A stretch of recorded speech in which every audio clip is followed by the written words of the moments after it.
So I've heard some horror stories about setting up the Nintendo Switch 2, but I got my hands on one. Thought I'd make a video about it, share my experience. Let's see how we get on. And let's get started with the unboxing. Now, obviously, exactly what you get will depend on the package that you went for. I've got the most basic Switch 2 package, so no games included here, sadly. And to start, we have the two new Nintendo Switch 2 Joy-Cons, which are supposedly a big improvement over those that came with the Switch 1, so I'm looking forward to testing these out and seeing what they're capable of. Next up, here is the console itself, so very excited to get to try this out. Switch 2, I probably should get a screen protector actually for this before giving it too much heavy use. And these are supposed to be magnetic now, I believe. Wow, that's nice. These just snap on thanks to that magnet lock, and they are locked once they're in place, so you have to use the clip on the back in order to actually release them. So a huge improvement there. Next up, we have the high-speed certified HDMI cable, capable of supporting the 4K resolution that the Switch 2 offers. The wrist straps for the Joy-Cons, the controller dock for the Joy-Cons, and again, these just slot in using that magnetic attachment. And the second one, there we go. That's not too bad. Obviously, a Pro controller would be better, but one thing I'm happy with, my original Pro controller, this one here that I've been using for many years with the original Switch, is fully compatible with the Switch 2, so no need to necessarily invest in the Pro 2 controller. We have the power adapter and USB charging cable.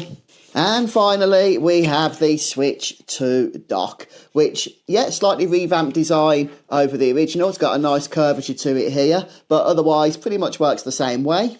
So we can take the back panel off, we get access to the various ports. There's also USB ports on the side here too. Right down the bottom here, we have a network port as well, so you can hardwire this into your network if you wish. You can, of course, still use Wi-Fi over Wi-Fi 6. But there we have it, the full package. So let's get this monster set up, shall we? Right, so I've got the Switch 2 connected into the dock. Everything's set up there. That was easy. Let's go through the software now and the initial setup with this. So first of all, we just need to select our country and our region, and then agree to stuff that we're not going to read.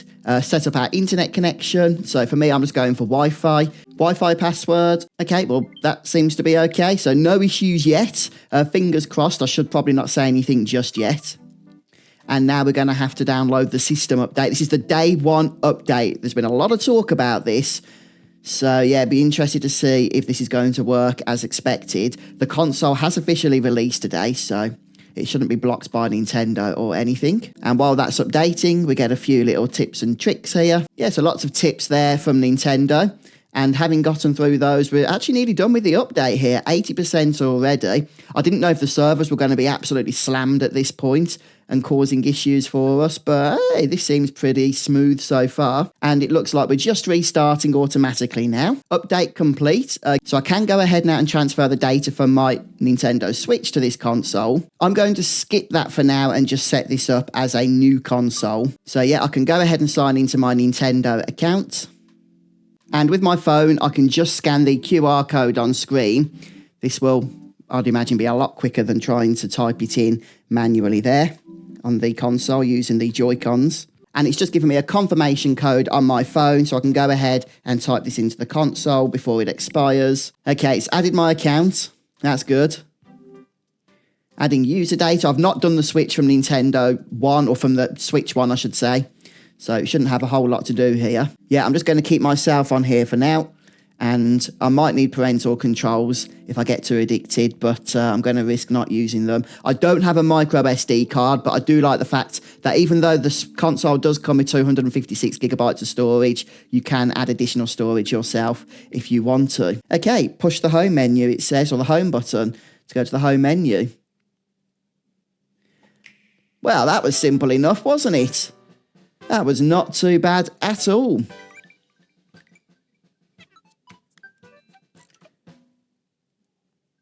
Yeah, I don't have much in terms of games on right now since we've just completed the setup.